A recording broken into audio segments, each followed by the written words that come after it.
7 minutes to 10, BBC Sussex and BBC Surrey with Danny Pike. Good morning. Let's look at a story making news today. Insurance companies and pension providers have been heavily criticised for charging high commissions and confusing customers who are about to retire. The accusations are made in a report by the Financial Services Consumer Panel, which works alongside the financial watchdog, the FCA. Jennie Kreser is from Sutton and is a pensions law expert at Silverman Sherliker in the city. Jenny, what do you make of this? So high commissions and confusing customers who are about to retire. That's not good practice, is it? It's a practice that's been going on for some time, I'm afraid. Good morning, Danny. Morning. Yes, I think that those of us that have been in this rather longer than we care to remember have probably had concerns about the costs of annuities for some considerable time. And our only surprise is, to some extent, that it's taken so long for the Financial Services Consumer Panel to really focus on this. It's really as a result, I think, of Steve Webb a couple of weeks ago, the pensions minister, actually openly criticising the profits that insurance companies apparently make in the sale of these products. What are we talking about here? Is this nasty sort of high-pressure sales tactics like, people would have said about double glazing salespeople years ago? No, I don't think it's that. I think it's a cross between complexity, well, there's a surprise with pensions, and to some extent inertia on the part of the consumer. Often consumers, they have a pension scheme with an insurance company, and when they come to retire, they have to purchase what's called an annuity. Basically, they pay over to the insurance company their pot of money that they've built up over the time, and then the insurance company provides them with a monthly or annual income.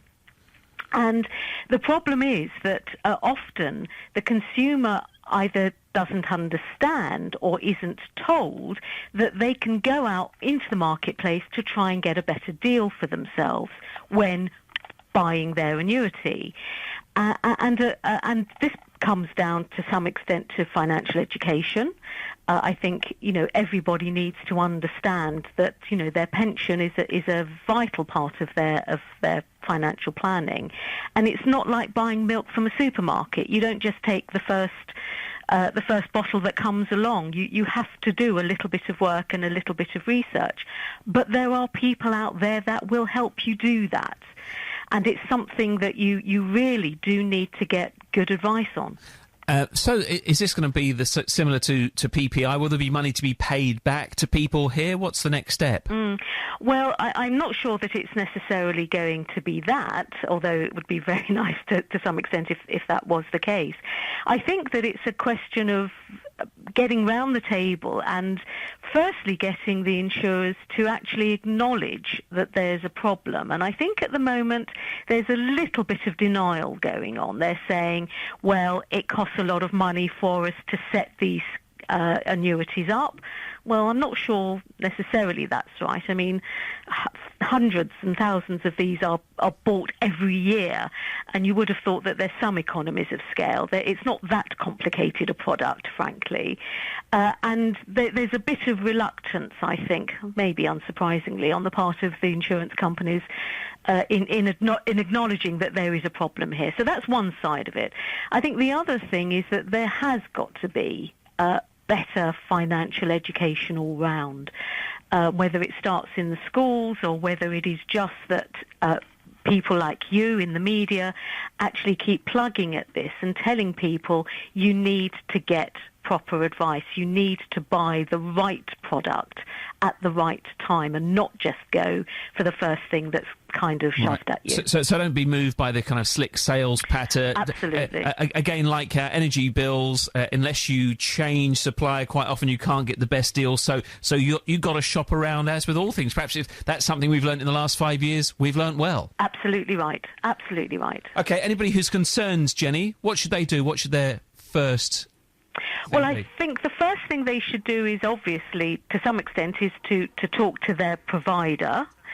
If they get no joy, I mean, it depends what they're worried about, of course, but if they get no joy, then there's always, if they feel that they have been missold something, there's the Financial Ombudsman Service, and they can perhaps contact what's called the FOS, the Financial Ombudsman Service, to see whether they have actually been missold something. But failing that, then if they're coming up to retirement, then they should find a proper authorised financial advisor, an independent financial advisor. Jennie, we'll have to leave it there. Many thanks, though, for that great advice. Jennie Kreser from Silverman Sherliker